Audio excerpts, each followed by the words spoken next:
medical and surgical heroes. You might call it heroes and villains. Well, I've known one or two villains, but it's the heroes I really remember. When I was a young medical student, I was inspired by John Hunter. He's a great 18th century surgeon in England, in London, who worked out all the physiological and pathological process, dissecting insects, animals and human beings, cadavers. And he collected a huge number of specimens. You can see them in the museum in London. They survived the bombing of London, and they're still a great source of inspiration and solid science.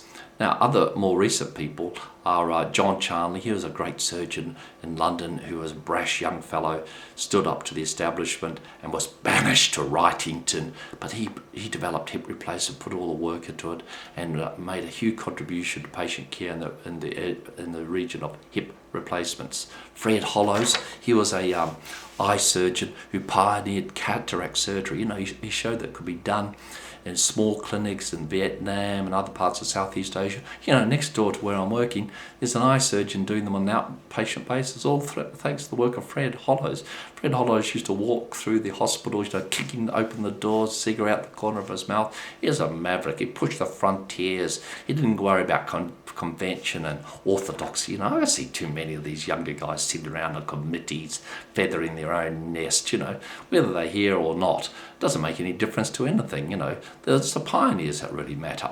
Joe Murray, he was a great pioneering surgeon, got a Nobel Prize for doing the first kidney transplant. You know, I've actually worked in that same operating theatre many years later, of course. He went into facial-maxillary surgery. It was a bit gruff at times, but it was an inspiration to be with him. So was it to be a resident of Professor Leroy Van Dam, who established high standards of anesthesia training in the US. He was a driving personality, intellectual, also a great painter. He was on the cover of JAMA magazine many times. Now there's a good story about Denton Cooley. He's a cardiac surgeon in Texas who waited till the weekend to do the first heart transplant.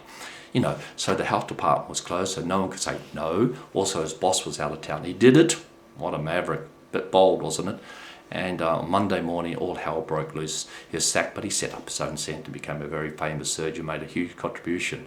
I've known Professor Huckstep. He's still alive, of course. He worked in China, Uganda, and Australia, pioneering polio, the care of polio patients, tumour care and trauma. Still a great surgeon, and made a huge contribution. MSF, younger men, MSF, Men's Sans Frontier, men and women going out to where they're really needed, you know, feathering the nest of the CBD of New York, Sydney or London, and putting their own lives at risk, helping patients. And, you know, more recently, I've heard about Dr. Mohammed Khatri. He's a professor of surgery. He actually had a terrible experience as a patient himself. Now he's revolutionising patient care in our country and really helping to breaking all orthodoxy and helping to improve the healthcare system. And look at this young man.